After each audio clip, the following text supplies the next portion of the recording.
Hello hello hello and welcome to a new lecture of Class Vista, जहाँ पे हम कर रहे हैं क्लास 9 साइंस की तैयारी। और आज हम लोग पढ़ेंगे केमिस्ट्री का जो चैप्टर हमारा चल रहा था। ठीक है, केमिस्ट्री का कौन सा चैप्टर चल रहा था? हम लोगों का मिक्सचर्स वाला चैप्टर चल रहा है, exploring mixtures and the separation. मतलब तुम लोगों के बुक का चैप्टर नंबर 5 का आज होगा लेक्चर नंबर 2, सेकेंड लेक्चर। सो बिना किसी देरी के चलो शुरू करते हैं। सबसे पहले हर बार की तरह हम लोग पहले ही थोड़ा सा रिवीजन कर लेंगे। अभी रिवीजन में क्या है, रिवीजन में हम लोग ज्यादा कुछ नहीं, हम लोगों ने ऑलरेडी कुछ कुछ चीजें लास्ट लेक्चर में पढ़ रखा है। तो तुम लोगों ने अगर लास्ट वाला लेक्चर नहीं पढ़ा है तो तुम सबसे बड़ा मतलब मिस्टेक करने वाले हो इस चैप्टर का।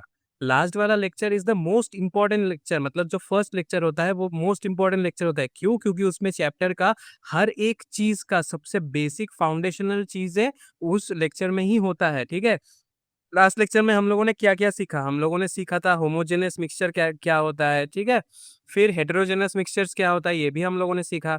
फिर एक स्पेशल तरह का होमोजेनस मिक्सचर के बारे में सीखा जिसका हम लोग ने नाम दिया था सॉल्यूशंस। सॉल्यूशंस में क्या क्या कंपोनेंट्स है ये भी हम लोगों ने सीख लिया।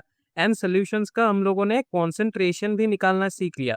कॉन्सेंट्रेशन निकालना कैसे सीख लिया? कुछ कॉन्सेंट्रेशन टर्म्स की मदद से। ठीक है, परसेंट M/M बाई, या फिर W/W भी तुम लोग बोल सकते हो। ठीक है, फिर परसेंट M/V, परसेंट V/V, ये सब हम लोगों ने निकाल दिया था। लास्ट में हम लोगों ने छोटा सा चीजें देखा था कि सॉल्युबिलिटी क्या बोलते हैं, सैचुरेटेड सॉल्यूशंस क्या होता है एंड सॉल्युबिलिटी कर्व क्या होता है। ठीक है, उसके बारे में भी हम लोगों ने थोड़ा सा चीज देखा था, जितना तुम लोगों के बुक में है। ठीक है, उससे ज्यादा है भी नहीं, तो हम लोग जितना था हम लोगों ने कंप्लीट कर लिया है। ठीक है, अभी नेक्स्ट हम लोग नेक्स्ट के टॉपिक में जाएंगे। आज का जो लेक्चर होगा उसमें हम लोगों ने इस होमोजेनस हो बोल लो या फिर हेटेरोजेनस हो, इनका जो मिक्सचर्स होता है, इस मिक्सचर्स को कैसे हम लोग सेपरेट कर सकते हैं, सेपरेशन ऑफ दोस मिक्सचर्स के बारे में हम लोग सीखेंगे। क्योंकि जो लेक्चर का मतलब चैप्टर का नाम है exploring mixtures and the separation. अभी मिक्सचर्स के बारे में तो ऑलमोस्ट हम लोगों ने सब सीख ही लिया है, अभी सेपरेशन के बारे में सीखेंगे। लेकिन सेपरेशन में जाने से पहले एक छोटा सा टॉपिक जो कि बुक के ठीक बीचों बीच में है। ठीक है, दो तीन टॉपिक्स के अंदर ही घुसा के रखा है, लेकिन बहुत इंपॉर्टेंट एक टॉपिक है, वो है एलॉयज, जिससे हम लोग आज का वीडियो शुरू करेंगे। आज का पहला टॉपिक होगा एलॉयज। अभी एलॉयज है क्या? एलॉयज है होमोजेनस मिक्सचर। फिर से मैं बोल रहा हूँ, होमोजेनस मिक्सचर मतलब similar composition, same uniform composition होता है। किसका? टू और मोर मेटल्स का। मतलब मेटल्स को कैसे हम लोग मिक्स कर सकते हैं? मेटल्स को हम लोग ऐसे मिक्स कर सकते हैं, मेटल्स को पहले हम लोग उसको बॉईल करेंगे, मतलब मेल्ट करेंगे। जब वो मेल्ट हो जाएगा, लिक्विड फॉर्म में आ जाएगा, तब हम लोग दो तीन मेटल्स को ऐसे मिक्स कर सकते हैं। फिर उसको हम लोग जब ठंडा करेंगे, कुछ एक नया फॉर्म होगा, एक नया मेटल जैसा ही चीज फॉर्म होगा, उसको हम लोग बोलेंगे एलॉयस। अब ये हर बार मेटल ही हो ऐसा कोई मतलब बात नहीं है। मेटल भी हो सकता है दो, या फिर एक मेटल एक नॉन मेटल भी हो सकता है, या फिर दो मेटल एक नॉन मेटल, ऐसा कुछ करके कॉम्बिनेशन वगैरह मिला के हम लोग कर सकते हैं एंड एलॉयज बना सकते हैं। ठीक है, कुछ एग्जाम्पल देखेंगे जो हम लोग आजकल हर जगह पे देखते हैं। एक पहला ही है ब्रास। ठीक है, ब्रास में कितना होता है? 80% कॉपर होता है, 20% जिंक होता है। इससे बहुत सारा ऑर्नामेंट्स बनता है, हम लोगों का खाने वाला प्लेट वगैरह भी बनता है। ठीक है, फिर नेक्स्ट होगा ब्रॉन्ज। ब्रॉन्ज मतलब देखा ही है, बहुत ही रिसेंटली कॉमनवेल्थ गेम्स हुआ है, इसमें भारत ने बहुत सारा ब्रॉन्ज मेडल भी जीता है, 7 या 9 के करीब ब्रॉन्ज मेडल भारत लाई है। तो उसमें ये जो ब्रॉन्ज मेडल होता है, गोल्ड सिल्वर एंड उसके बाद जो ब्रॉन्ज मेडल होता है वो किससे बना होता है? वो 80% कॉपर का बना होता है एंड 20% टीन का बना होता है। ठीक है, फिर उसके बाद होता है स्टेनलेस स्टील। बहुत इंपॉर्टेंट एग्जांपल है, हमारे आसपास में बहुत सारा कुछ तुम अपने आसपास में ही देख सकते हो स्टेनलेस स्टील का बना हुआ। उसमें क्या होता है? उसमें सबसे मेन कंपोनेंट होता है आयरन। उसको छोड़ के भी बहुत सारे एलिमेंट्स होता है, जैसे कार्बन हो सकता है 0.3 से 0.8 पर, सॉरी 0.03 से 0.8%। फिर क्रोमियम हो सकता है 16 to 18%, निकेल होता है 10 to 14% एंड मोलिब्डेनम होता है 2 to 3%। ठीक है, इन सबको निकालने के बाद जितना परसेंट बचता है वो आयरन होता है। सो अराउंड 26 28, हाँ 30% के अराउंड बाकी एलिमेंट्स है। So rest of the 70% is iron. Mainly iron होता है, लेकिन उसको छोड़ के सब बहुत सारा एलिमेंट्स भी हो सकता है। So these are all about alloys. ठीक है, तो हम लोगों का जो मिक्सर्स वाला सेक्शन है वो कंप्लीट हो गया है। अभी हम लोग पूरा सेपरेशन की ओर बढ़ेंगे। सो पहला जो सेपरेशन देखेंगे वो है सेपरेशन ऑफ होमोजेनस मिक्सचर्स। ठीक है, होमोजेनस मिक्सचर्स के सेपरेशन के बारे में देखेंगे। अभी हमारे बुक में यहाँ पे 3 ऐसे तरीके के बारे में लिखा हुआ है जिस 3 को हम लोगों को पढ़ना है। पहला है क्रिस्टलाइजेशन, उसके बाद है डिस्टिलेशन, फिर उसके बाद है पेपर क्रोमेटोग्राफी। ठीक है, इन तीनों के बारे में ही हम लोगों के अभी के कोर्स के हिसाब से है। सो इन तीनों के बारे में पढ़ेंगे, एक एक करके पढ़ेंगे। सबसे पहले पढ़ेंगे ऑब्वियसली सीरियली पढ़ेंगे तो क्रिस्टलाइजेशन सबसे पहले आ जाएगा। तो ये क्रिस्टलाइजेशन है क्या? सबसे पहले क्रिस्टलाइजेशन को जानने से पहले हम लोगों के मन में ये सवाल आएगा कि क्रिस्टल है क्या। ठीक है, सो क्रिस्टल क्या होता है? Crystal is a solid that is made up of particles arranged in a regular geometric pattern. मतलब हमारे आसपास में सब कुछ ही कुछ ना कुछ एटम से बना होता है, ये तो तुम लोगों को पता है। अभी ये जो एटम्स है ये अगर एक परफेक्ट मतलब अरेंजमेंट में हो, एक जियोमेट्रिक अरेंजमेंट में हो, तब हम लोग उसको बोलते हैं वो क्रिस्टल्स है। ठीक है, क्रिस्टल्स है। एक बहुत इंपॉर्टेंट एग्जाम्पल तुम लोग ये सोच सकते हो, जो शिलोंग है, शिलोंग के सामने ही एक जगह है जिसका नाम है सोहरा, चेरापूंजी, उसके नाम के बारे में तो तुम लोगों ने सुना ही होगा। तो सोहरा में एक केव है, उसका नाम है मौसमाई केव। मौसमाई केव में अगर तुम लोग देखोगे गूगल में सर्च करके तुम लोग देख सकते हो, मौसमाई केव बोल के है। मौसमाई केव में बहुत ऐसे ह्यूज ह्यूज मतलब 10 फुट, 13 फुट, 12 फुट का ऐसा क्रिस्टल्स का डिपोजिशंस होता है। ठीक है, फिर क्वार्ट्ज जो होता है, ठीक है, तुम लोगों के हम लोगों के आसपास में अगर तुम लोगों के सामने घड़ी है, तुम लोगों को पता है घड़ी में एक बहुत ही छोटा क्रिस्टल रहता है क्वार्ट्ज का। ये जो क्वार्ट्ज का क्रिस्टल है ये क्या करता है? घड़ी में टाइम कीपिंग करता है। ठीक है, टाइम में वाइब्रेट करता है, एक स्पेसिफिक अमाउंट ऑफ टाइम के बाद ही वाइब्रेट करता है, इससे ही घड़ी का कांटा मूव होता है। So quartz is also a crystal. ठीक है, सो ऐसे बहुत सारे क्रिस्टल्स तुम आसपास में बहुत जगह पे देखते हो, तुम लोगों ने देखा ही होगा। जैसे मान लो ये चीनी का जो शक्कर का जो दाना होता है, that is also a crystal. उसमें क्या होता है, जो शुगर का जो एटम्स रहता है वो एक स्पेसिफिक जियोमेट्रिक पैटर्न में रहता है। ठीक है, समझ में आ गया? ये सब जो क्रिस्टल्स होता है इसको हम लोग कैसे मतलब प्यूरिफाई कर सकते हैं उसके बारे में हम लोग देखेंगे। और भी क्रिस्टल्स का तुम लोग एग्जांपल्स ले सकते हो, जैसे स्नोफ्लेक है, Snowflake is also a crystal. ठीक है, जिसमें वाटर वेपर से बनता हुआ क्रिस्टल है। ठीक है, मिश्री जो होता है, कैंडी शुगर जो होता है, मिश्री हम लोग बोलते हैं, तो मिश्री भी एक क्रिस्टल ही होता है। ठीक है, चलो क्रिस्टल्स का बहुत सारा एग्जाम्पल हो गया, अभी क्रिस्टल्स के बारे में थोड़ा सा आइडिया आ गया। अभी देखते हैं क्रिस्टलाइजेशन क्या होता है। ठीक है, क्रिस्टलाइजेशन क्या होता है? लेबोरेटरीज में होता है form the process of forming crystals from a saturated solution. अभी सैचुरेटेड सॉल्यूशन के बारे में हम लोगों ने लास्ट मतलब लेक्चर में देखा ही है। इस चैप्टर का ही जो लेक्चर नंबर 1 है उसके बारे में हम लोगों ने पढ़ा है सैचुरेटेड सॉल्यूशन क्या होता है। सैचुरेटेड सॉल्यूशन से जब क्रिस्टल्स बनता है उस प्रोसेस को ही बोलते हैं क्रिस्टलाइजेशन। यहाँ पे नाम देखा है ना क्रिस्टलाइजेशन का। इस प्रोसेस का ही नाम होता है क्रिस्टलाइजेशन, जब वो सैचुरेटेड सॉल्यूशन से क्रिस्टल्स बनता है। तो क्या होता है दिस मेथड में, क्या होता है this method can be use for the separation of two solids in which one of the components is present in small quantity and both are soluble in the same solvent. मतलब मान लो कि मेरे पास एक same solvent, मान लो कि water, water में ऐसा कुछ सॉलिड है जो बोथ आर सॉल्यूबल। ठीक है, वाटर में दोनों को ही सॉल्यूबल कर सकते हैं हम लोग। अभी एक है बहुत ही कम, एक है बहुत ही ज्यादा मतलब क्वांटिटी में, तब हम लोग क्रिस्टलाइजेशन की मदद से कर सकते हैं। बहुत ही ज्यादा होना ही पड़ेगा क्योंकि सैचुरेटेड होना है। ठीक है, फिर क्या बोला है, this method can be use for purification of solids obviously. फिर क्योंकि सॉलिड्स में ही क्रिस्टल्स आता है, इसलिए द लास्ट पॉइंट में बोला the principle of purification of crystallization is based on the difference in solubility of substance at different temperatures. ठीक है, मतलब क्या होता है, क्योंकि बहुत ही कम क्वांटिटी में एक रहेगा, बहुत ही ज्यादा क्वांटिटी में एक रहेगा, दोनों का दो डिफरेंट अलग अलग टेम्परेचर में रहेगा, तो एक ज्यादा सोल्यूबल होगा, एक कम सोल्यूबल होगा। इसके ऊपर ही डिपेंड करके हम लोग उसको सेपरेट आउट कर सकते हैं, उसको हम लोग डिवाइड कर सकते हैं दो अलग अलग हिस्सों में। ठीक है, अभी क्रिस्टलाइजेशन का मतलब थोड़ा सा ये देख लेते हैं कैसे करते हैं लेबोरेटरीज में। देखो तुम लोगों के बुक से ही उठाया हुआ डायग्राम है। देखो इसमें करना क्या है, मैं एक बार फिर से तुम लोगों को सिर्फ ये समझा देता हूँ सेटअप को। ठीक है, ज्यादा लिखूंगा नहीं, समझाऊंगा, अच्छे से सुनो, ध्यान से सुनो। क्या होता है, यहाँ पे मैंने एक छोटा सा बीकर ले लिया। ठीक है, बीकर में क्या किया, बीकर में कुछ ग्राम, सपोज 1 ग्राम मैंने यहाँ पे कॉपर सल्फेट दे दिया, CuSO4। ठीक है, इसको ब्लू विट्रोल भी बोलते हैं, ब्लू विट्रियोल। ठीक है, स्पेलिंग क्या मैंने गलत लिखा है? शायद ठीक ही है, विट्रियोल, हाँ ठीक है। ब्लू विट्रियोल क्या करते हैं, 1 ग्राम CuSO4 या ब्लू विट्रियोल इसमें डाल देते हैं, वो ब्लू कलर का ही होता है। ठीक है, फिर उसमें पानी डाल देते हैं, कुछ समथिंग 25 ml मान लो कि पानी डाल दिया। ठीक है, और इसको बहुत अच्छी तरीके से मतलब डिसॉल्व कर दिया, ठीक है, मतलब कॉपर सल्फेट का मेरे पास एक सोल्यूशन बन गया, CuSO4 का एक सोल्यूशन बन गया।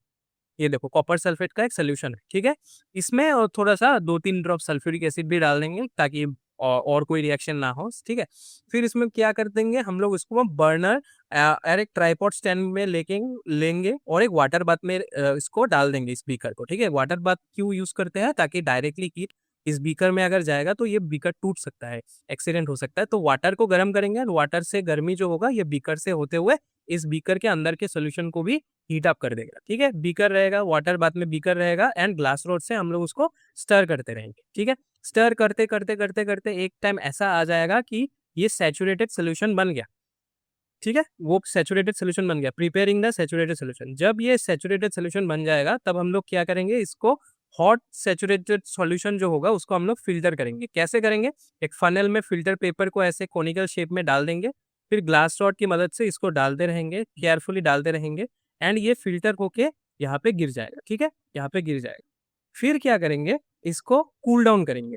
अभी फिल्ट्रेट को कूल डाउन करेंगे, ऊपर एक चीज से उसको ढक देंगे ताकि ऊपर से कोई चीज इसमें ना गिर जाए, धूल डस्ट पार्टिकल्स वगैरह ना गिर जाए, क्योंकि ये पे बहुत प्योर सोल्यूशन मिल गया इसको।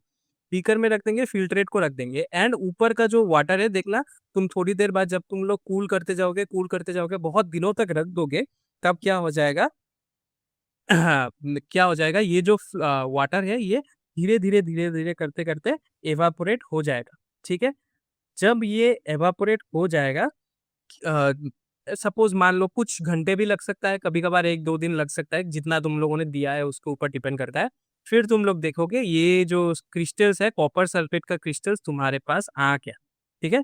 बहुत ही शाइनी अच्छी तरीके से एक कॉपर सल्फेट का क्रिस्टल्स आ जाता है। This is the whole process of crystallization, ठीक है। और ये क्रिस्टलाइजेशन प्रोसेस सिर्फ लेबोरेटरीज में नहीं, हम लोगों के कॉमर्शियल पर्पस में भी यूज होता है। कैसे पता है, सी वाटर तुम लोगों को पता है, सी वाटर में क्या रहता है, सी वाटर मतलब ओशन का जो मतलब पानी रहता है। सी वाटर जो पानी रहता है वो बहुत खारा होता है, क्यों, क्योंकि उसमें जो सॉल्ट होता है, सॉल्ट डिजोल्व होता है, सॉल्ट एंड वाटर होता है। अभी क्या करते हैं, जो जैसे हम लोगों का सॉल्ट जो खाने वाला सॉल्ट है वो कैसे कमर्शियली प्रिपेयर करते हैं पता है, ये सी वाटर है ना, सी वाटर को पहले हम लोग निकाल लेते हैं, ठीक है। निकालने के बाद ऐसे ऐसे मतलब थोड़ा बर्तन जो रहता है, बर्तन के ऊपर रख देते हैं। नॉर्मली सिर्फ इसको थोड़ा सा बॉयल करके भी रख सकते हैं या फिर ऐसे ही रख देते हैं। फिर क्या हो जाता है, धूप में वो क्या हो जाता है, जो सी वाटर वाला मिक्सचर है, मतलब सॉल्ट एंड वाटर का, उसमें से वाटर क्या हो जाता है, एवोपरेट हो जाता है, वाटर उड़ जाता है, वेपर हो जाता है, नीचे क्या रह जाता है, सिर्फ सॉल्ट रह जाता है। ऐसे करके प्यूरिफाई कर सकते हैं, या फिर थोड़ा सा उसको हीट करने से और भी प्रोसेस जल्दी जल्दी हो जाएगा, ठीक है। सो सी वाटर से डायरेक्ट हम लोग क्या कर सकते हैं, सैचुरेटेड सोल्यूशन बना सकते हैं। थोड़ा सा उसको हीट करने के बाद सैचुरेटेड सोल्यूशन से डायरेक्ट थोड़ा और वाटर वेपर अगर मतलब एवापोरेट करते तो हम लोगों को डायरेक्टली सॉल्ट का क्रिस्टल्स मिल जाता है। जो हम लोगों का नमक, खाने का नमक है, वो भी क्रिस्टल्स ही होता है, वो ऐसे बनता है, ठीक है। ऐसे ही मतलब कॉमर्शियली ऐसे ही बनता है तुम लोगों का नमक, जो खारा पानी है सी वाटर से वहां से ही आता है, ठीक है। समझ आया, क्रिस्टलाइजेशन का प्रोसेस ऐसे होता है। चलो नेक्स्ट हम लोग देखेंगे, जो नेक्स्ट प्रोसेस है वो है डिस्टिलेशन का। अभी डिस्टिलेशन में क्या होता है देखो, होमोजेनस मिक्सचर ही होगा, मिक्सचर ऑफ टू मिक्सिबल लिक्विड्स, मतलब एक लिक्विड मतलब एक लिक्विड और में दूसरा लिक्विड मिक्स हो जाता है, ठीक है। अभी दो लिक्विड जो हो गया मिक्स भी हो गया आराम से, मतलब एक दूसरे के साथ ही, और ये होमोजेनस मिक्सचर हो गया, हेटेरोजेनस नहीं है, ये तेल और पानी जैसा नहीं है, ऑयल एंड वाटर तो हम लोग वैसे ही सेपरेट कर सकते हैं। ये मिक्सिबल है, मतलब एक दूसरे में घुल गए हैं, तो इसको कैसे सेपरेट करेंगे, इसको ऐसे सेपरेट करेंगे कि दो लिक्विड अगर है, सपोज ए और बी हो गया, ए का अगर बॉइलिंग पॉइंट मुझे पता है कि थोड़ा सा कम है, थोड़ा सा कम है, एंड बी का थोड़ा सा ज्यादा है, तो हम लोग क्या करेंगे, उसको एग्जैक्टली ए के बॉइलिंग पॉइंट में उसको हीट करेंगे। तो ए तो बॉइलिंग पॉइंट तो रीच हो जाएगा, तो ए तो जो वो हो गया बॉयल हो गया, मतलब वो डायरेक्टली लिक्विड से वेपर बन गया। लेकिन बी तो लिक्विड ही रहेगा, क्योंकि वो तो अभी तक उसके बॉइलिंग पॉइंट तक पहुंचा नहीं। तो जैसे ही वो वेपर हो जाएगा, ए जैसे ही वेपर हो जाएगा, उस वेपर को हम लोग कैप्चर करके उसको ठंडा कर देंगे ताकि फिर से वो लिक्विड बन जाए। देखो ऐसे ही लिखा हुआ है, A homogeneous mixture of two miscellaneous liquids can be separated by heating the mixture until the liquid with lower boiling point vaporizes. ठीक है, जो लोअर जिसका बॉइलिंग पॉइंट है वो वेपर बन जाएगा, फिर वेपर को कूल कर देंगे, the vapour is then cooled turning back into liquid, this process is known as distillation. इसके बारे में हम लोग और डेप्थ में पढ़ेंगे, लेकिन ये बेसिक चीज है कि पहले लिक्विड को हम लोग हीट करके वेपर बना देंगे, वेपर को फिर कूल करके लिक्विड बना देंगे, जिसको हम लोग बोलते हैं डिस्टिलेट। ठीक है, क्या करता है फिर नेक्स्ट जो इंपॉर्टेंट पॉइंट है इसको समझ लो कि इसका रिकवरी तभी होगा जब दो लिक्विड के बीच बॉइलिंग पॉइंट का डिफरेंस एटलीस्ट 25 डिग्री सेंटीग्रेड है। ठीक है, 25 डिग्री सेंटीग्रेड के बीच का एटलीस्ट डिफरेंस होना चाहिए। सपोज ए और बी है, सपोज बी अगर 100 डिग्री में हो रहा है बॉयल, तो ए को एटलीस्ट 75 डिग्री में बॉयल होना पड़ेगा। अगर सपोज मान लो कि 85 में बॉयल हो रहा है, तो इन दोनों का टेम्परेचर डिफरेंस बहुत क्लोज है, तो यहाँ पे डिस्टिलेशन काम नहीं करेगा। सो डिफरेंट डिफरेंट टेक्निक्स हम लोगों को अप्लाई करना पड़ेगा, डिस्टिलेशन का ही एक इम्प्रूव वर्जन अप्लाई करना पड़ेगा। लेकिन जो सिंपल डिस्टिलेशन मेथड है जो तुम लोगों के बुक में डिस्क्राइब किया हुआ है, उसमें याद रखना कि दोनों के बीच में एटलीस्ट 25 डिग्री का मतलब डिफरेंस होना चाहिए। एटलीस्ट इन दोनों के बीच 25 डिग्री का डिफरेंस होना चाहिए। ठीक है, ठीक है। और एक एग्जाम्पल भी है, mixture of acetone and water. ठीक है, एसीटोन एंड वाटर का जो मिक्सचर है उसमें एसीटोन बॉयल होता है 56 डिग्री सेंटीग्रेड में, वाटर बॉयल होता है 100 डिग्री सेंटीग्रेड में, तो ऑलमोस्ट 50 डिग्री का डिफरेंस है, 44 डिग्री के सेंटीग्रेड का डिफरेंस है, जो कि 25 से ज्यादा है। 25 से ज्यादा है मतलब हम लोग डिस्टिलेशन अप्लाई कर पाएंगे। अभी डिस्टिलेशन होता क्या है, मतलब ये एग्जैक्टली प्रोसेस क्या होता है, इसको हम लोग जानेंगे। देखो, डिस्टिलेशन का सेटअप होता है कुछ ऐसा। ठीक है, देख सकते हो यहाँ पे हम लोग इस लिक्विड मिक्सचर को लेंगे, यहाँ पे हम लोग इस लिक्विड मिक्सचर को लेंगे। ठीक है, जैसे कि यहाँ पे लिखा है mixture of acetone and water को हम लोग इसने यहाँ पे ले लिया। फिर इसको अगेन ट्राइपॉड स्टैंड में एक वायर गॉस की मदद से मतलब उसको रख देंगे एंड इसको हीट करते रहेंगे। ठीक है, हीट कर लिया। अभी क्या है, इस फ्लास्क को बोलते हैं डिस्टिलेशन फ्लास्क। डिस्टिलेशन फ्लास्क के ऊपर एक ऐसे टेम्परेचर मापने के लिए एक थर्मोमीटर भी लगा देंगे। ठीक है, अभी एसीटोन एंड वाटर है, तो एसीटोन को हम लोगों को एटलीस्ट 56 डिग्री सेंटीग्रेड तक हीट करना है। जैसे ही 56 डिग्री सेंटीग्रेड तक हीट हो जाएगा, तो वाटर तो बॉयल नहीं होगा, क्योंकि वाटर तो 100 डिग्री सेंटीग्रेड में बॉयल होगा, लेकिन जो एसीटोन कंपोनेंट उसमें प्रेजेंट है, एसीटोन बॉयल होना स्टार्ट हो जाएगा। सो वो बॉयल होके जो वेपर है वो ऐसे ऊपर उठना शुरू होगा, तो ऊपर तो नहीं जा पाएगा, यहाँ पे बंद कर दिया है हम लोगों ने, तो वो क्या करेगा, इस जगह पे इधर से इधर आ जाएगा। ठीक है, इस ट्यूब में आ जाएगा। अभी ये जो ट्यूब है इसको हम लोग बोलते हैं वाटर कंडेंसर। मतलब यहाँ पे तो 56 डिग्री था, लेकिन ये जो वाटर कंडेंसर है इसमें वाटर आउटलेट के साथ जुड़ा हुआ है। वाटर और भी ठंडा होता है, ठीक है, 56 डिग्री से तो ठंडा ही है वाटर। अब ये क्या करेगा, ये ऊपर ऊपर में मतलब इसको ठंडा कर देगा, ऊपर का जो वाल से ठंडा कर देगा। जैसे ही ये जो वेपर्स है इस वाल के कांटेक्ट में आएगा, ये लिक्विड बनता जाएगा। एंड क्योंकि देखो इसको थोड़ा सा हम लोगों ने टेढ़ा फिट किया है, तो ये लिक्विड जो है ये इधर से आके यहाँ पे बॉयल हो, मतलब लिक्विड बन के, मतलब वो जो वेपर है वो ठंडा होके लिक्विड बन के यहाँ पे सेपरेट आउट हो गया। लेकिन वाटर जो कंपोनेंट इसमें रह गया, वो तो 100 डिग्री के नीचे तो बॉयल ही नहीं होगा, तो यहाँ पे सिर्फ वाटर बच जाएगा। कुछ देर बाद अगर तुम लोग 56 डिग्री में ही मेंटेन करके रखोगे, तो कुछ देर बाद सब एसीटोन क्या हो जाएगा, वेपर बनने के बाद फिर से कूल डाउन होने के बाद यहाँ पे सेपरेट होके आ जाएगा। लेकिन इस रिएक्शन मतलब यहाँ पे सिर्फ वाटर वाला पार्ट ही बच के रह जाएगा। ठीक है, सो दो अलग अलग जो कंपोनेंट्स है वाटर एंड एसीटोन मिक्सचर में, दो अलग अलग सेपरेटिंग मतलब फ्लास्क में अलग अलग से सेपरेट हो गया। ठीक है, देखो यहाँ पे मैंने लिख के भी रखा है, during this process the vapours of the lower boiling point are pass through a condenser where they are cooled usually by circulating water और एयर। ठीक है, and condensed as pure liquid. यहाँ पे प्योर हम लोगों को एसीटोन मिल गया, pure acetone मिल गया। ठीक है, the pure liquid is collected in separate vessel while the solid और other liquid from the mixture remains in the distillation flask. इस डिस्टिलेशन फ्लास्क में क्या रह गया, सिर्फ वाटर रह जाएगा, वाटर लेफ्ट। ठीक है, यहाँ पे सिर्फ वाटर बच जाएगा, सिर्फ वाटर विल बी लेफ्ट। ठीक है, ऐसे करके डिस्टिलेशन होता है। डिस्टिलेशन का और भी तुम लोग एग्जांपल्स देख सकते हो, जैसे कि एक ट्रेडिशनल एग्जांपल है, उसका नाम होता है देग भक्का। ठीक है, देग भक्का, देग भक्का, ये इंडियन ट्रेडिशनल मेथड है। इंडियन ट्रेडिशनल मेथड है किसके लिए, ये परफ्यूम के प्रोडक्शन में यूज होता है, परफ्यूम के प्रोडक्शन में, परफ्यूम के प्रोडक्शन में यूज होता है। ठीक है, और एक स्पेशल तरह का भी डिस्टिलेशन प्रोसेस होता है जिसको हम लोग बोलते हैं फ्रैक्शनल डिस्टिलेशन।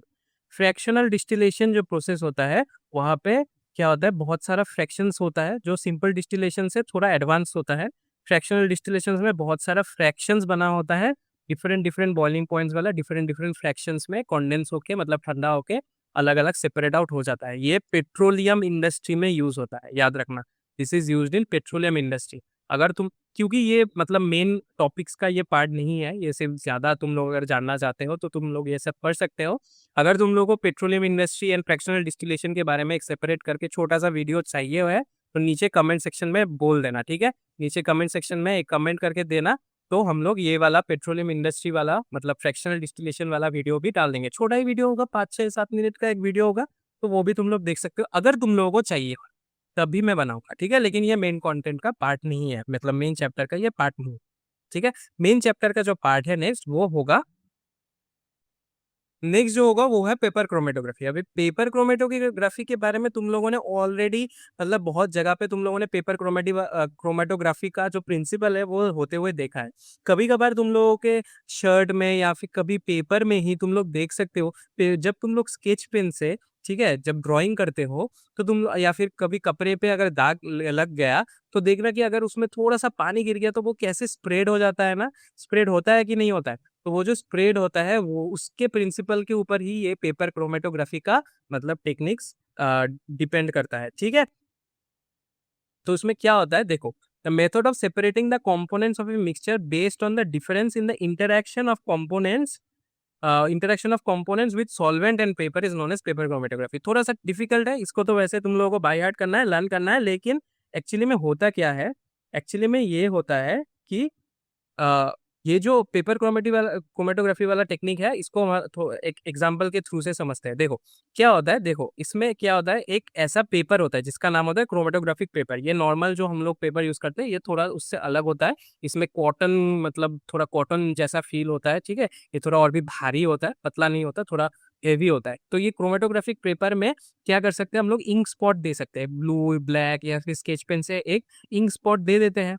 फिर क्या करेंगे, इसको ऐसे करके टेढ़ा करके, मतलब सपोज मान लो ये मेरा सपोज एक सिलेंडर है, सिलेंडर में ऐसे करके टेढ़ा करके रख देंगे, इस पेपर के पीस को ऐसे टेढ़ा करके रख देंगे एक स्पॉट देके, ठीक है। फिर उसमें पानी डाल देंगे, पानी क्या करेगा, पानी ये पेपर को एब्जॉर्ब करेगा एंड इंक जो स्पॉट दिया है, इंक का जो कंपोनेंट्स है वो ऊपर जाना शुरू कर देगा, क्योंकि वो स्प्रेड होता है, हम लोगों ने देखा है या नेचर में ये फेनोमेनन हम लोगों ने ऑब्जर्व किया है। जैसे ही वो ऊपर जाना शुरू करेगा, जो सपोज स्केच पेन में, सपोज तुम ब्लैक वाला स्केच पेन यूज कर रहे हो या फिर ग्रीन वाला स्केच पेन यूज कर रहे हो, उसमें क्या होता है, बहुत सारा कंपोनेंट्स होता है ना इंक का। एक तो डायरेक्टली एक कोई भी चीज दिस कलर का नहीं होता है, सपोज मान लो कि वो 2-3 कलर के पिगमेंट से बना हुआ है। सो क्या होता है, ये जो डिफरेंट डिफरेंट पिगमेंट्स होता है डिफरेंट डिफरेंट लेंथ तक जाके रुक जाता है। सपोज एक यहाँ पे रुक गया, दूसरा यहाँ पे रुक गया, ऐसे करके हम लोग सेपरेट आउट कर सकते हैं डिफरेंट डिफरेंट कंपोनेंट्स को। क्योंकि क्योंकि वो क्या होता है, जो इंटरेक्शन होता है कंपोनेंट्स का सॉल्वेंट एंड पेपर के साथ, उसके ऊपर डिपेंड करता है। सबका एक जैसा नहीं होता, सब कंपोनेंट्स का एक जैसा नहीं होता, कि कोई कोई ज्यादा होता है कंपोनेंट के साथ इंटरेक्शन तो वो पहले ही रुक जाता है, कोई कोई किसी का कम होता है तो वो बहुत दूर तक चलता रहता है, ठीक है। ऐसे होता है। क्या होता है एक्चुअली में, the liquid carries the substance up the paper separating them based on how fast they move. कितना फास्ट वो मूव कर रहे हैं उसके ऊपर डिपेंड करके वो सेपरेट आउट कर सकते हैं। और ये जो नाम है ना, ये जो टेक्निक का नाम है क्रोमेटोग्राफी, बहुत सारा क्रोमेटोग्राफी अगर तुम लोग साइंस को परस्यू करोगे, साइंस में पढ़ोगे तो बहुत सारा chromatography techniques, different different chromatographic techniques के बारे में तुम लोग पढ़ोगे, ठीक है। ये जो नाम ही है इसको मतलब बोल सकते हो दैट इज डिराइव फ्रॉम, ये जो मतलब क्रोमेटोग्राफिक जो वर्ड है, it is a Greek word से डिराइव करता है, ठीक है। उसमें क्रोमेटोग्राफी होता है क्रोमा वर्ड से, इसका मतलब ही होता है कलर, ठीक है। एंड जो टोपोग्राफी या फिर ग्राफिंग, ये ग्राफी जो होता है ये ग्राफिन बोल के एक वर्ड से डिराइव करते हैं। क्रोमा का मतलब होता है कलर, ग्राफी जो ग्राफिन से होता है वो उसका मतलब होता है राइटिंग। सो एक्चुअली जो पेपर क्रोमेटोग्राफी है ना, ये सबसे पहले यूज हुआ था जो हम लोगों का लिखने वाला कलर है, राइटिंग वाला कलर, मतलब इंक, इंक को सेपरेट करने के वजह से ही मतलब उसका नाम आता है क्रोमेटोग्राफी। मतलब इंक का जो पिगमेंट्स होता है, कंपोनेंट्स होता है लिखने वाला इंक का, उसको हम लोग सेपरेट कर सकते थे, सबसे पहले सेपरेट हुआ था ऐसे ही पेपर क्रोमेटोग्राफी से, इसलिए इसका नाम ऐसे हम लोग रख दिया है, मतलब साइंटिस्ट ने, तब के साइंटिस्ट ने रख दिया है, इसको हम लोग बोलेंगे पेपर क्रोमेटोग्राफी। ठीक है। क्रोमेटोग्राफी बहुत तरीके का होता है, 3 लेयर क्रोमेटोग्राफी, टीएलसी बहुत इंपॉर्टेंट एक टेक्निक है जो तुम लोग हायर स्टडीज में पढ़ोगे, ग्लास क्रोमेटोग्राफी, ठीक है, और ग्लास बीड क्रोमेटोग्राफी, बहुत सारा कुछ क्रोमेटोग्राफी का टेक्निक्स होता है, हाई लेवल क्रोमेटोग्राफी का भी टेक्निक्स होता है जो एचपीएलसी टीपीएलसी बोलते हैं, ठीक है। वो सब तुम लोग जब बड़े होके पढ़ोगे, केमिस्ट्री में अगर रहोगे, तब तुम लोग जान पाओगे कि कितना कितना डिफरेंट तरीके का होता है, ठीक है, समझ आ गया। नेक्स्ट हम लोग जाएंगे एक दूसरे टॉपिक में जिसका नाम है methods of separation of heterogeneous mixture, ठीक है। हेटेरोजेनस मिक्सचर के सेपरेशन के लिए 3 टेक्निक्स हम लोग फिर से पढ़ेंगे। एक तो हो गया सेपरेशन ऑफ 2 इमिसिबल लिक्विड्स, दूसरा हो गया सब्लिमेशन, जो हम लोग ये 2 है जो आज के लेक्चर में पढ़ेंगे, लेक्चर नंबर 2 में पढ़ेंगे। सस्पेंशंस बोल के मैंने एक चीज रख दिया, this is not a process का नाम, सस्पेंशंस एक टाइप ऑफ मिक्सचर होता है, उसको कैसे सेपरेट करते हैं, 2 और टेक्निक्स है, उसके बारे में हम लोग लेक्चर नंबर 3 में बात करेंगे, एंड कुछ टेक्निक्स के बारे में भी बात करेंगे, कुछ नया नया टॉपिक्स भी समझेंगे वहां पे। लेकिन जो 2 टेक्निक्स हम लोग आज सीखेंगे हेटेरोजेनस मिक्सचर को सेपरेट करने के लिए, एक तो हो गया 2 इमिसिबल लिक्विड्स, एक हो गया सब्लिमेशन, ठीक है, एक एक करके समझेंगे। सेपरेशन ऑफ 2 इमिसिबल लिक्विड्स, पहले से ही नाम से ही पता है और तुम लोगों को बहुत अच्छी तरीके से पता है कि कैसे होता है, सिर्फ थोड़ा सा टेक्निकल नाम से हम देख लेंगे, ठीक है। क्या है 2 इमिसिबल लिक्विड्स, मतलब 2 लिक्विड्स जो मिक्स नहीं होते। सबसे कॉमन एग्जांपल होता है oil and water, oil and water mix नहीं होते, अगर बहुत ज्यादा शेक कर देंगे तब थोड़ा सा मिक्स मिक्स लगेगा, लेकिन वो फिर से सेपरेट आउट हो जाता है। कैसे सेपरेट आउट हो जाता है, ऐसे ही छोड़ देने से, मतलब उसको डिस्टर्बेंस के बिना अगर छोड़ देंगे तब वो ऐसे ही सेपरेट आउट हो जाता है। सो वही करेंगे। एक एक एपरेटस होता है जिसका नाम होता है सेपरेटिंग फनल, देख रहे हो ऐसा टाइप का एक एपरेटस होता है, सेपरेटिंग फनल का नाम का एक एपरेटस होता है। इसमें अगर मैंने ऑयल एंड मिक्सचर के ऑयल और वाटर का एक मिक्सचर को छोड़ दिया बहुत समय तक के लिए, अपने आप अनडिस्टर्ब रख दिया, तब वो क्या हो जाएगा, 2 अलग अलग लेयर्स में सेपरेट आउट हो गया। देखा, एक मस्टर्ड ऑयल का लेयर, एक वाटर का लेयर। अभी इसमें एक स्टॉप कॉक रहता है, मतलब उसको मतलब रोक के रखने वाला। तब क्या करेंगे, अब ये जो स्टॉप कॉक है इसको अगर हम लोग खोल देंगे, तब क्या हो जाएगा, वाटर नीचे गिर जाएगा, वाटर नीचे गिर जाएगा, और एग्जैक्ट जिस मोमेंट पे लिक्विड मतलब ऑयल का लेयर आ गया नीचे, तब अगर बंद कर देंगे तो ऑयल ऊपर रह जाएगा। ऑयल को हम लोग ऐसे निकाल सकते हैं, ऊपर में ये माउथ ओपन ही रहता है, तब उसको ऑयल को सेपरेट कर देंगे, वाटर को सेपरेट कर देंगे। सो यहाँ पे याद रखना है, इस separating funnel can be use to separate 2 immiscible liquids. यहाँ पे इंपॉर्टेंट चीज है, इस एपरेटस का नाम क्या होता है, इसका नाम सेपरेटिंग फनल, ऐसा दिखने वाला एक एपरेटस होता है, ठीक है। ये केमिस्ट्री लैब्स में तुम लोगों को मिल जाएगा। नेक्स्ट जो चीज हम लोग सीखेंगे उसका नाम होता है सब्लिमेशन। अभी सब्लिमेशन को जानने से पहले, सब्लिमेशन जो टेक्निक है उसको जानने से पहले हम लोगों को एक चीज के बारे में पढ़ना होगा, वो है सब्लिमेबल सब्सटेंसेस। ये सब्लिमेबल सब्सटेंसेस होता क्या है, मैं आशा करता हूँ तुम लोगों ने प्रीवियस क्लासेस में ऑलरेडी कर लिया है, क्लास 8 या 7 में रहते हुए तुम लोगों ने सब्लिमेबल सब्सटेंसेस के बारे में पढ़ लिया है। अगर नहीं पढ़ा है तो अभी थोड़ा सा जान लो। कुछ कुछ सब्सटेंसेस होता है जो क्या होता है, वो डायरेक्टली सॉलिड से वेपर स्टेट में जाता है। नॉर्मली क्या होता है, सॉलिड से लिक्विड, फिर लिक्विड से वेपर या फिर गैस में जाता है ना।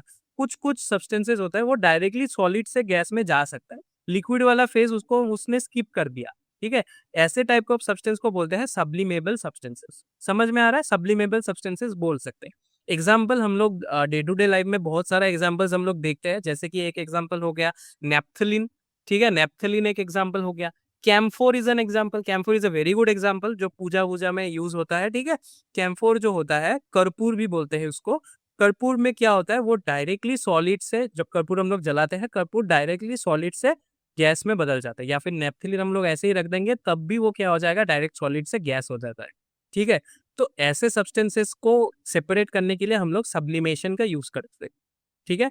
जैसे कौन सा सब्सटेंस, जैसे कि एक mixture of camphor and sand, ठीक है। देखने में दोनों ही सॉलिड है, देखने में दोनों ही सॉलिड है। कैम्फोर को अगर तुम लोग उसको थोड़ा सा मतलब क्रश करके डस्ट पार्टिकल्स में बदल दोगे, एंड सैंड को मतलब उसके साथ मिक्स कर दोगे, तो कैसे सेपरेट आउट करोगे, कैसे सेपरेट आउट कर सकते हैं, दिस प्रोसेस से, जिसका नाम होता है सब्लिमेशन, ठीक है। सब्लिमेशन में क्या होता है, एक चाइना डिश में क्या कर देंगे हम लोग, उस मिक्सचर को रख देंगे, कैम्फोर एंड जो सैंड का जो मिक्सचर हम लोगों ने रख दिया। अब एक ग्लास फनल लेंगे, ग्लास फनल को हम लोग उल्टा करके रख देंगे, ऐसे करके उल्टा करके हम लोगों ने रख दिया, उल्टा करके। फिर ऊपर का उसका मुंह बंद कर देंगे, किससे, कॉटन के प्लग से उसको बंद कर देंगे। फिर wire gauze and tripod stand में लगाकर बर्नर से उसको हीट कर देंगे, लेकिन हीट करेंगे बिलो इट्स मेल्टिंग पॉइंट, याद रखना। Camphor on heating below its melting point changes directly from solid state to vapour state, क्योंकि वो सब्लिमेबल है, वो तो लिक्विड नहीं बनेगा, वो डायरेक्टली सॉलिड से वेपर में बन जाएगा without passing through the liquid state. This process is called sublimation. ठीक है। ऑन कूलिंग क्या हो जाएगा, फिर उसको डायरेक्टली जब वो वेपर बन जाएगा वो इधर इधर में चिपक जाएगा। ठीक है। उसको ठंडा करने के बाद क्या हो जाएगा, ये इधर इधर में चिपक जाएगा। On cooling vapours condense back into solid without becoming liquid, this is called deposition. Hence can for sublimes and separates from sand because sand does not sublime on heating. Sand जो होता है वो तो ऊपर में वेपर नहीं बनेगा। ठीक है। और थोड़ा सा हीट देने तो वैसे भी नहीं बनेगा। सो थोड़ा सा जब हीट देंगे तो सैंड तो यहीं पे रह जाएगा। कैम्फोर क्या कर जाएगा, कैम्फोर ऊपर उड़ के यहाँ पे कूल डाउन होके इस सेपरेटिंग फनल में रख जाएगा। ऊपर से अगर मैं एक थोड़ा सा कपड़ा चढ़ा दूं, ठीक है, जो वेट कपड़ा होता है, पानी में भिगोया हुआ कपड़ा, तो क्या हो जाएगा, कैम्फोर इजीली क्या हो जाएगा, इस सेपरेटिंग फनल जो होता है, मतलब जो ग्लास का फनल होता है, उसके फनल के जो वाल्स होता है, वाल्स में वो लग जाएगा। एंड फिर उसको मैं निकाल सकता हूँ डायरेक्टली, थोड़ा सा मतलब स्क्रैप करके, किसी चीज से थोड़ा सा स्पून या किसी चीज से स्क्रैप करके हम लोग निकाल सकते हैं डायरेक्टली। ठीक है। So this is the process of sublimation. अब ये सब्लिमेशन सिर्फ सब्लिमेबल सब्सटेंस को ही काम करेगा, सब सॉलिड में काम नहीं करेगा। नॉर्मल कोई सॉलिड लोगे तो डायरेक्ट वो सॉलिड से तो पहले लिक्विड बनेगा, फिर लिक्विड से गैस बनेगा। लेकिन अगर सब्लिमेबल लोगे तो वो लिक्विड नहीं बनेगा, डायरेक्ट सॉलिड से गैस बन जाएगा। जैसे कैम्फोर हो गया एग्जांपल। फिर मैंने और एक एग्जांपल दिया था नेप्थलीन, और एक एग्जांपल लिख सकते हो, जैसे एग्जांपल में लिख सकते हो नेप्थलीन। ठीक है। और एक एग्जांपल लिख सकते हो, वो होता है ड्राई आइस।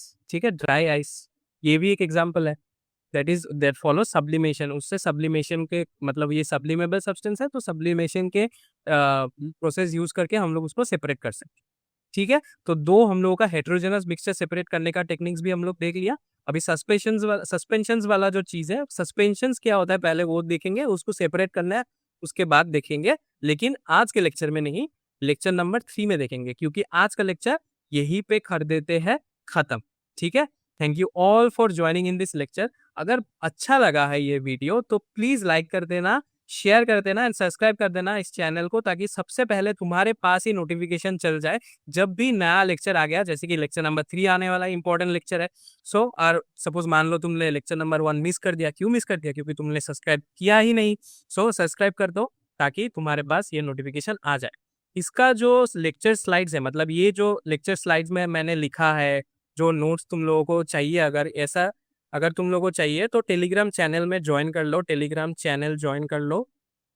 चैनल लिंक कहाँ पे मिल जाएगा, इन डिस्क्रिप्शन बॉक्स में तुम लोगों को चैनल लिंक का लिंक मिल जाएगा, वहां पे तुम लोग जाके ज्वाइन कर सकते हो, जहाँ पे हर लेक्चर के पास तुम्हारा लेक्चर स्लाइड्स अपलोड हो जाता है। ठीक है। लेक्चर स्लाइड्स अपलोड हो जाता है एंड जैसे ही ये चैप्टर खत्म होगा, चैप्टर खत्म, चैप्टर एंड, ठीक है, व्हेन चैप्टर एंड, उसके बाद क्या अपलोड हो जाता है, नोट्स अपलोड हो जाता है, हैंड रिटन नोट्स अपलोड हो जाता है। कहाँ पे, टेलीग्राम चैनल में। तो टेलीग्राम चैनल ज्वाइन करना इंपॉर्टेंट है, लाइक शेयर सब्सक्राइब करना भी इंपॉर्टेंट है। और जाने से पहले एक छोटा सा रिक्वेस्ट है प्यारे प्यारे बच्चों, मेरे तरफ से तुम्हारे लिए, कि प्लीज एक छोटा सा कमेंट करके जाओ। जैसे तुम लोगों को मोटिवेशन की जरूरत होती है, हम लोगों को भी तो मोटिवेशन की जरूरत होती है। सो प्लीज एक प्यारा प्यारा छोटा सा एक कमेंट करके जाओ, कि अगर ये वीडियो अच्छा लगा वो भी कमेंट करके जाना, अगर वीडियो पसंद नहीं आया तो वो भी कमेंट करके जाना, और अगर कुछ डाउट है वीडियो को लेके, कुछ टॉपिक को लेके, तो वो भी कमेंट करके बता देना। ठीक है।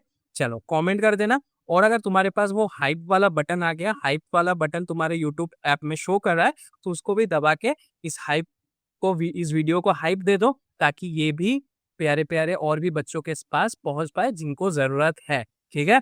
चलो मैं मिल रहा हूँ तुम लोगों से लेक्चर नंबर 3 में। तब तक ये लेक्चर नंबर 1 एंड 2 अच्छे से कंप्लीट कर देना, अच्छे से पढ़ाई कर लेना, कोई भी टाइम वेस्ट मत करना। ठीक है, ज्यादा टाइम वेस्ट मत करना, अच्छे से पढ़ाई करते रहो। मैं मिल रहा हूँ तुम लोगों से नेक्स्ट लेक्चर में, तब तक के लिए बाय बाय।